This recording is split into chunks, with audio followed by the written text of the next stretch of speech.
महावीरजी मला हे सांगा की काल काय जी काही घटना झाली त्या संदर्भात आज सर्व जीवरक्षक निघून गेले होते आणि परत पुन्हा आलेत.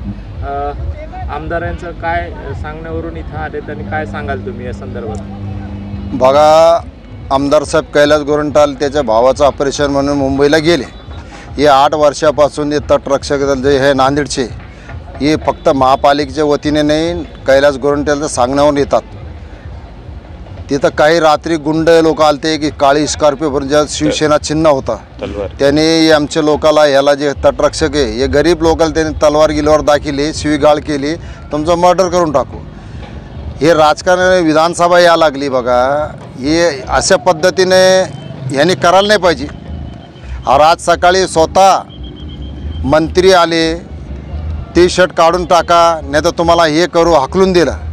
मग हाकलून दिलं तर तुम्ही तर विसर्जन कोण करणार आहे? एक तुम्ही हिंदू आहे, आपल्या हिंदूच्या सणामध्ये असं खोडा करण्याचं काम करायचं नसतं ना.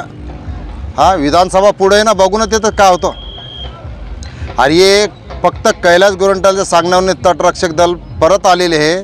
त्यांना आमच्या टी शर्ट कैलास गोरंट्यालचं जे टी शर्टचा एवढाच विरोध आहे. आणि ते टी शर्ट नसले बी तरी शहरामध्ये सगळ्याला माहीत आहे तर मोतीबागला गणपती विसर्जन, नवरात्र विसर्जन फक्त कैलास गोरंट्यालचे जे नांदेडचे लोक आहेत तेच करू शकतात, बाकी तर कोणी करू शकत नाही. जालना शहरात जे सगळ्या जालना शहरात पब्लिकला माहीत आहे हे काम फक्त कैलास गोरंट्याल हे करू शकतात. बाकी हे जे इकडचे तिकडचे हेराफेरी करताना त्याचे काही करू शकत नाही.